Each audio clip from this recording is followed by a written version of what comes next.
तो बच्चों आज हम लोग पढ़ेंगे न्यूटन्स थर्ड लॉ।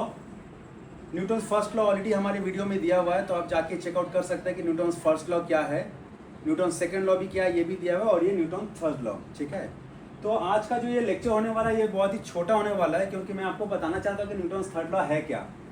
मैंने पहले ही आपको बोला था कि कोई भी लॉ के पीछे एक कॉन्सेप्ट होता है, तो आपको डेफिनेशन याद करने की ज़रूरत नहीं है। अगर आप कॉन्सेप्ट को समझ पाएंगे तो ये आप कभी नहीं भूलिएगा। ठीक है, तो चलिए आज पढ़ते हैं न्यूटन्स थर्ड लॉ। तो न्यूटन्स थर्ड लॉ का आविष्कार हुआ था, आविष्कार तो मतलब इसको बुक में पब्लिश किया गया था पब्लिकली 1687 में, और ये बुक का पूरा नाम था, न्यूटन का अपना बुक है, the name of the book is Philosophiae Naturalis Principia Mathematica, उसको शॉर्ट में हम लोग बोलते हैं प्रिंसिपिया। इस बुक का जिक्र मैंने न्यूटन फर्स्ट लॉ जब मैं पढ़ा रहा था तभी मैंने किया है। I have also explain what exactly the Principia is. This is a book where Newton have published all of his 3 laws. तो आज हम पढ़ेंगे न्यूटन का थर्ड लॉ। तो न्यूटन साहब क्या बोलते हैं कि किसी भी ऑब्जेक्ट के ऊपर, जस्ट फॉर एग्जांपल, अगर ये दीवार है, अगर ये मोटी दीवार है, this is a wall and there's a person standing out here. If this person is pushing the wall this side, ये बंदा वॉल को इस तरीके से धक्का मार रहा है, तो धक्का मार रहा मतलब एक फोर्स जनरेट कर रहा है, एक फोर्स लगा रहा है इस तरफ। ये देखिए, मान लीजिए ये बंदा मैं ही हूं, मैं अपने हाथों से इस वॉल को धक्का दे रहा हूं। तो न्यूटन क्या बोलते हैं अपने थर्ड लॉ में कि ये जो वॉल है, this wall will give the same amount of force in the opposite direction to this object. मैं यहाँ माइनस क्यों लिख रहा हूँ, मैं इसमें माइनस इसलिए लिख रहा हूँ क्योंकि ये फोर्स ऑपोजिट डायरेक्शन में लग रहा है। ठीक है, तो अगर मैं किसी को थप्पड़ मारा गाल पे, तो उसको मैं एक फोर्स जनरेट किया, मैं एक थप्पड़ मारा, मैं जितने फोर्स उसको थप्पड़ मारा, वो गाल भी उतना ही फोर्स है गाइस, एकदम अलग नहीं होगा, वो गाल भी उतना ही फोर्स से मेरे हाथ को फोर्स धक्का मारा। You got the point? The amount of force I'm generating to slap a guy, तो slap a guy मतलब क्या है, guy in the sense मैं चिक पे जैसे ही slap किया, तो ये चिक भी उतना ही अमाउंट का फोर्स जनरेट किया मेरे हैंड में। और मेन बात क्या है पता है, the force gets generated at the same time। ये सब इसके प्रॉपर्टीज हैं, same time.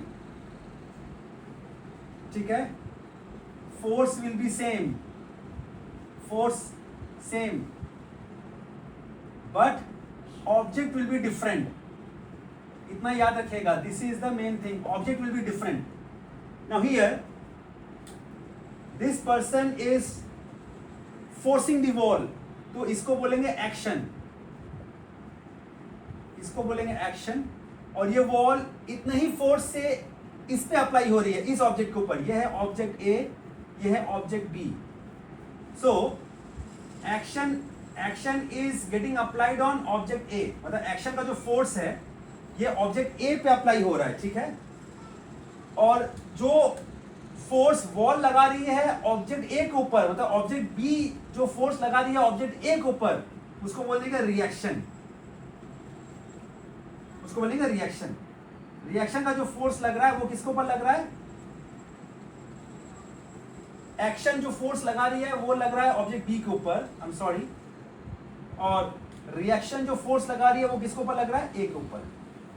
You got the point? Action जो फोर्स लगा रही है वो किसके ऊपर लग रहा है, वॉल के ऊपर, और उसका रिएक्शन क्या हो रहा है, रिएक्शन जो जिसके ऊपर फोर्स लगा रही है वो ऑब्जेक्ट कौन सा है, ए।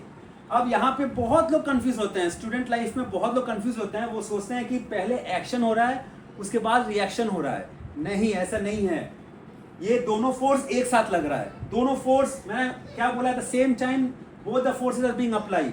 ये नहीं कि पहले एक्शन हो गया उसके बाद रिएक्शन हो रहा है, दोनों फोर्स एक साथ लग रही है।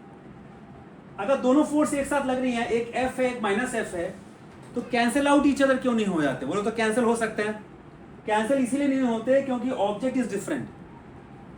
ये ऑब्जेक्ट इस ऑब्जेक्ट के ऊपर फोर्स लगा रहा है और ये ऑब्जेक्ट इस ऑब्जेक्ट के ऊपर ऑपोजिट डायरेक्शन में फोर्स लगा रहा है एट द सेम टाइम, इसीलिए ये दोनों कैंसिल आउट नहीं होते हैं।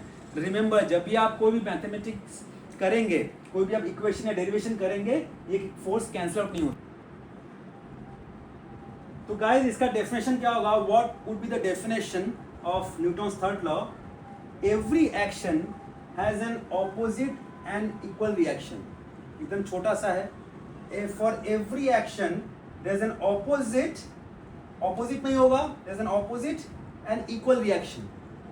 ठीक है, रिएक्शन ये फोर्स और ये फोर्स सेम रहेगा but at the same time. So every action has an opposite and equal reaction. Every action has an opposite and equal reaction. चलिए मैं आपको और भी एग्जांपल देता हूं, ये तो बस एक एग्जांपल हो गया. सपोज रियल लाइफ में हम चलते हैं, right. There is a person out here, ये चल रहा है, इसके दो पैर यहाँ पे हैं एग्जांपल, और ये है मिट्टी, ये है मिट्टी. तो हम चलते कैसे हैं? ये चलना भी न्यूटन्स थर्ड लॉ के अंडर में ही आता है. ये बंदा क्या कर रहा है? He is pushing the floor eight the back side. ठीक है, ये पैर को पीछे की तरफ धक्का दे रहा है ताकि इसका बॉडी आगे जा सके. तो this guy is pushing the floor और ground, whatever you can call it as, at the back side. ये ग्राउंड क्या कर रहा है? ये इसके फीट को आगे की तरफ धक्का दे रहा है एट द सेम टाइम. ये हो गया Newton's first law. Every action has N equal and opposite reaction. ये पीछे की तरफ धक्का दे रहा है, ये क्या करेगा? बॉस तुम मुझे पीछे की तरफ धक्का दे रहे हो, मैं दूंगा आगे की तरफ ऑपोजिट धक्का दूंगा, लेकिन एट द सेम टाइम दूंगा. इसीलिए लोग चल पाते हैं. इसमें और भी बहुत सारा कारण है, फ्रिक्शन है, ये वो बहुत सारा लॉट ऑफ स्टफ्स है which you will get to know later in the later videos. But ये एक एग्जांपल है. ठीक है, बहुत सा एग्जांपल है. एक किताब रखा हुआ है, राइट.